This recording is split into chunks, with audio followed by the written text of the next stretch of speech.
and welcome to Conquering Mount Scrapmore with Brenda. I'm Brenda, and today we're going to put on borders 2 and 4. Now these borders are shaped like this. These are the ones that don't have like the little cat ears that we were talking about last week. They just have that one little peak. Now this border is for the pattern for both borders, like 1 and 3 and 2 and 4 are going to be in the show notes below. So as well as the pattern for the center bit. And yeah, it's going, we're just about there. We're just about there. We just have one more, and it's called mitering corners. So come on a little closer. We'll show you how to get this done. Okay. For us to cut out borders for 2 and 4, you're needed the pattern that's going to end up resulting in a shape like this. Yes, there are fold lines on both sides because you're flipping and turning and flipping and turning. Okay, so it'll be fine. Just you have to do like 4 peaks and then a half peak at one end, a half peak at the other end. So this is how we're going to mark this. So to do this, all you need is your pattern, a scissor, and chalk. Okay, so what we're going to do first is we're going to lay this out, and we're just going to mark it for now. Now, what I did, okay, 1, 2, 3, 4, 5, 6, and then I line it up along here, just like this. And what I'm going to do, I'm going to open this up and grab some chalk. And we're going to start just by, and we're just doing the outline above the pattern. Okay? And then we're just going to cut straight across like this, right to the edge. Right? Because this is where your miter will be. And you have, as you see, I have lots of extra stuff done. I can either make a table runner after all this, or I could do, you know, put some happy orange pumpkins on there, or yellow flowers, or whatever. I decided to go big instead of going too small. There we go. So, now we just take this and fold. Now, if you wanted to shorten this pattern, this is for 6 inches. Like, this width here is 6 inches. That's why I'm calling it a 6-inch border. If you only want a 4-inch border, now would be the time to cut your pattern to the 4-inch, right, instead of 6-inch. Okay, so let's just keep marking this. And like I say, we need 4 of them. So, you kind of get the idea from last week about how you flip and fold, and I hope you got your borders on for the other one. Those are actually the hardest part of this, is that cat ear, and it wasn't horribly hard. And you know, like some people, you just take your time and you do that, you know, a few inches at a time, and it works out really well. So while I'm finished doing this, let me finish doing this, and I'll come back to show you how it's cut. Okay, now I've marked my 4 full points, and this is my half point to end. And now I just count across 6, and this is where this is where I end my work. And all I do for this is I just take this and I give it a quick, you know, pull of thread, and we get rid of all the little loose bits of thread. But essentially, now this ends my block. Now, if some of you are wondering what I do with these pieces that I'm cutting off, I actually put these into a string block, right? So, you know, very little gets wasted out of this house. So, I've got it all marked. So now, I want to show you how I'm cutting this. I'm going to take my big fabric scissors, and I'm cutting underneath, just underneath the chalk line. I'm just kissing that chalk line. Just coming up and kissing it. And then, oops, I turn. Okay. And turn again. There. And you can mark your points after you finish cutting it. But this, I was surprised how fast these borders have gone on. I'm just gonna, okay, this is the part I save also this and make little strips of fabric out of there. I pick all the stitches out because when I was sewing up this, I made it 21 inches wide and as long as I could, because I figured, okay, what I don't make, I can always make a table runner. Some other fun little thing out of all that sewed stuff. Or I could put it on the back. However, I am going to hand pieces, and this might be this 1 inch, 1.5 inch strips. I'll finish at 1 inch, and it could be just a bit too many seams to hand piece through. Oops, I don't want to drop that because I don't want it pulling. So tell me, how is your day going? I'm hoping your day is going good. You got lots of fun stuff planned for yourself. And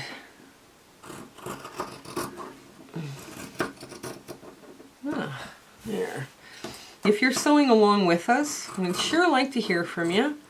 My husband and I are trying to work on our website, and we're just pleased how fast this channel is growing. There's so many people that I owe shout outs to now. We've got some fun and exciting stuff coming up, and I'm gonna keep it top secret for a while, but in the next couple of months we're gonna have a few fun things. And I've already wrote my lessons. Oops, it's gonna go a little bit higher. There. I've already wrote my lessons for our next case study, and I've picked my palette, so that should be fun. Okay.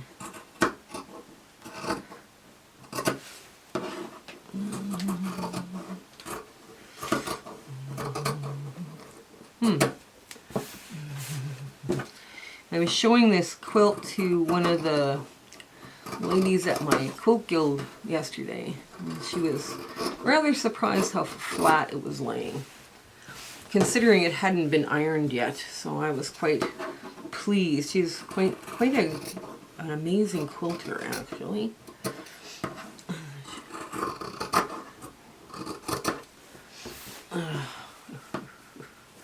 So we're just about at the end.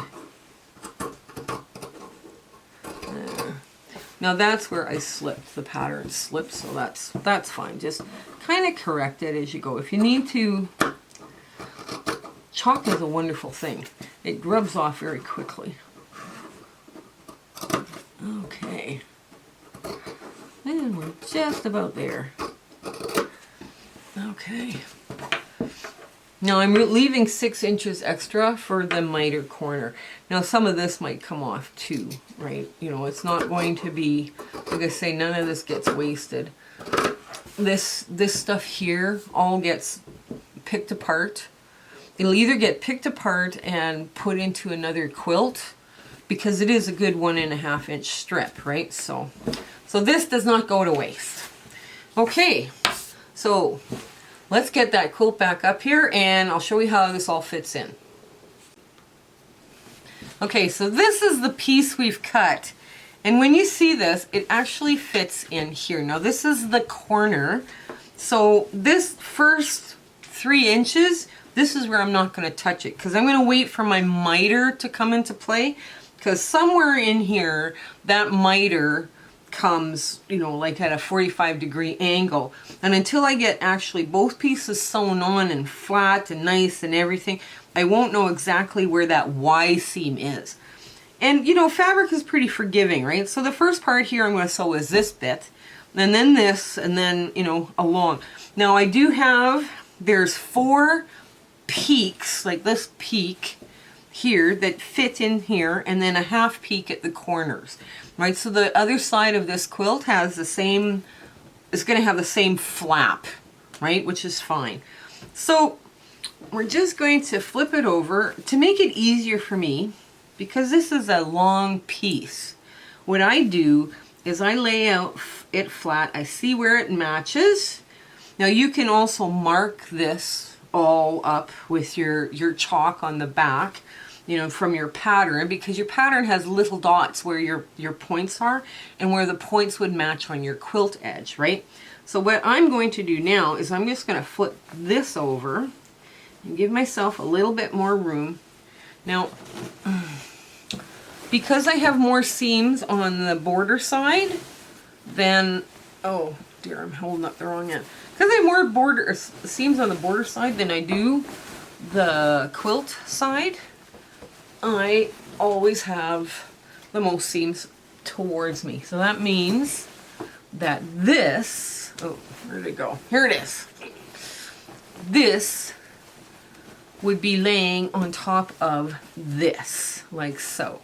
So this is my half point. This is my flap.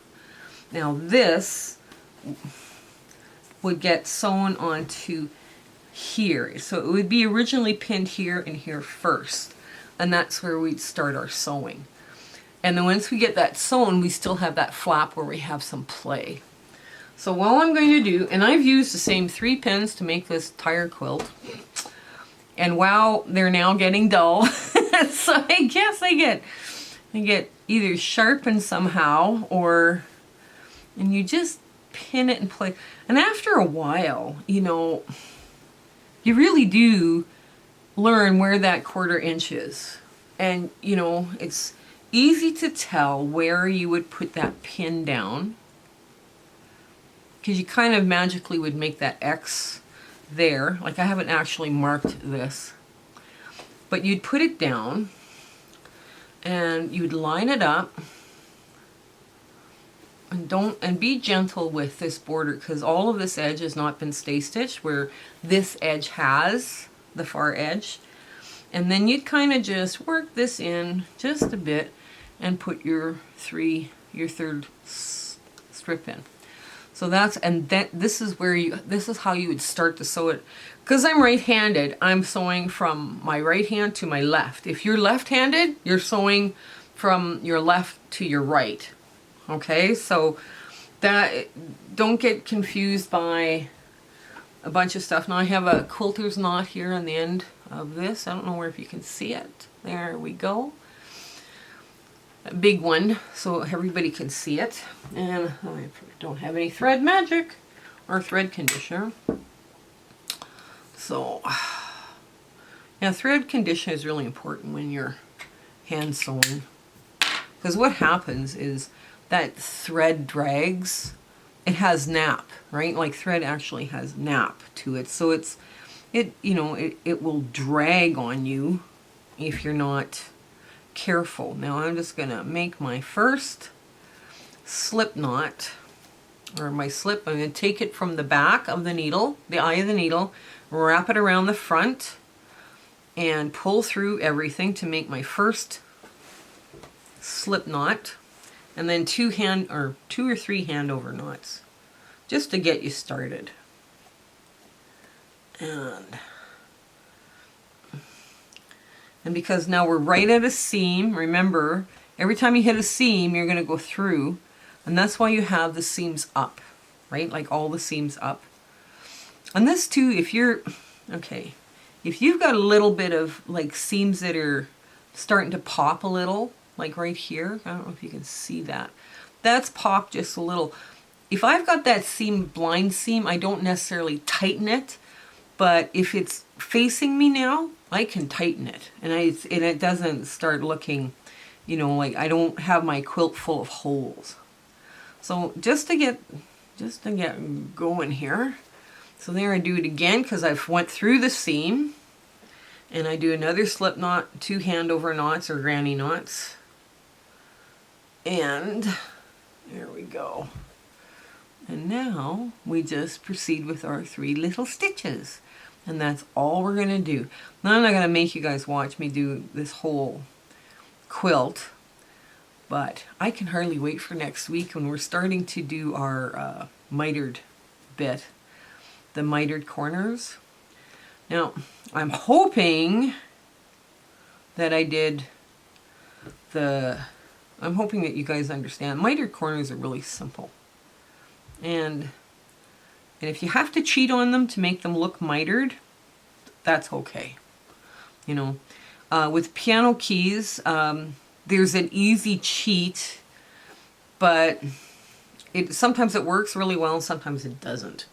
So, you know, it's easy enough to figure out, and if we have to cheat to make these match up, we can. That's part of our design choice too. Do we want all the miters to look the same, right? Because one corner might match up and not the other one. So I guess we have to then make a design choice. And if your choice is nope, none of them have to match up, it'll look fine. Your quilt will look just fine.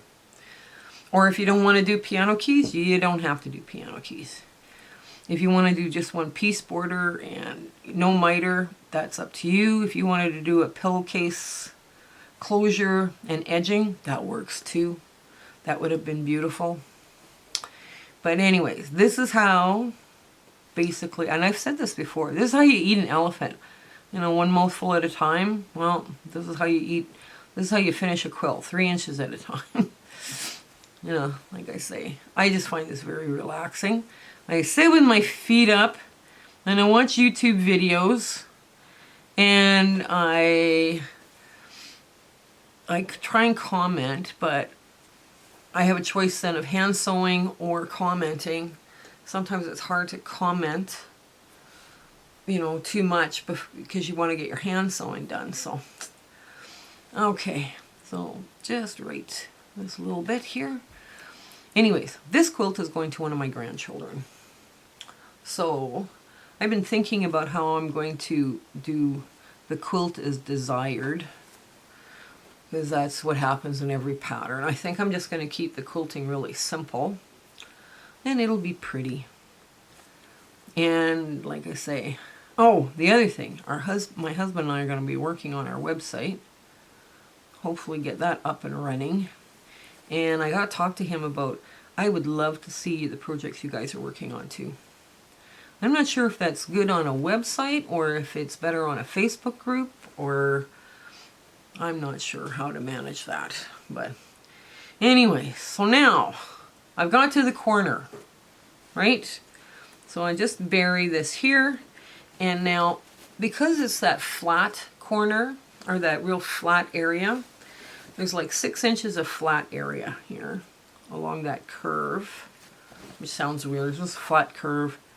So I just go in and I pop it down and I make sure this is all standing right. I'm actually surprised how smooth this is since I haven't ironed it yet. It will be a pain to iron, but it'll be worth it. Okay, so I'm just going to tack in that and tack in that. Now, and then I'm going to keep sewing across.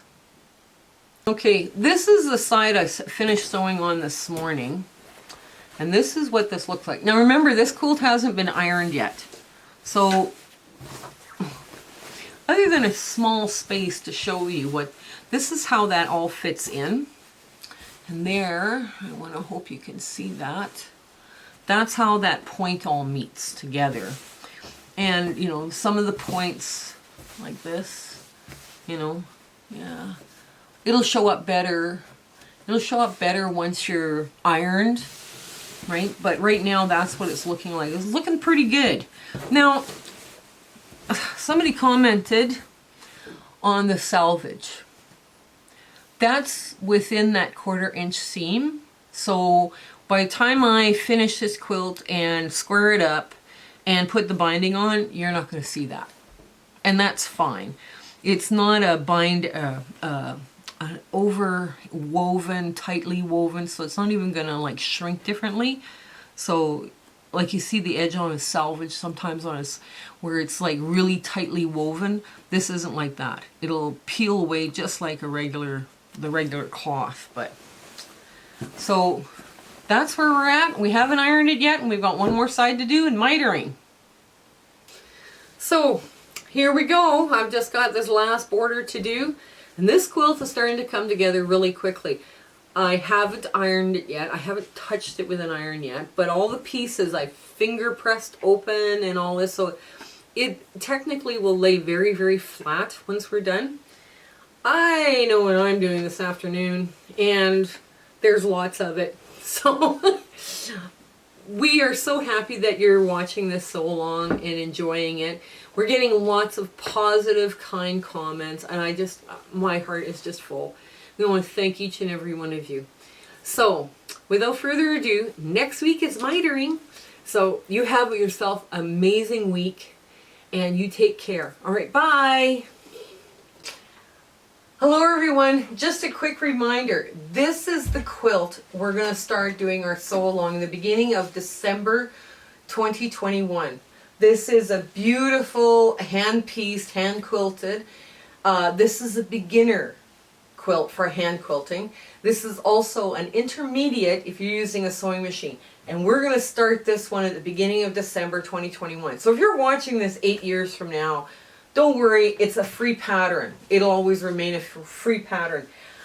We had a lot of fun doing this with our students, and we had a very enjoyable time.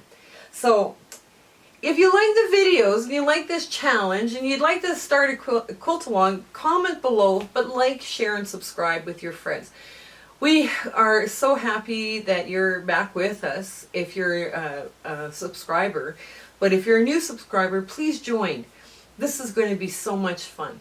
Okay, you have a great day. Bye.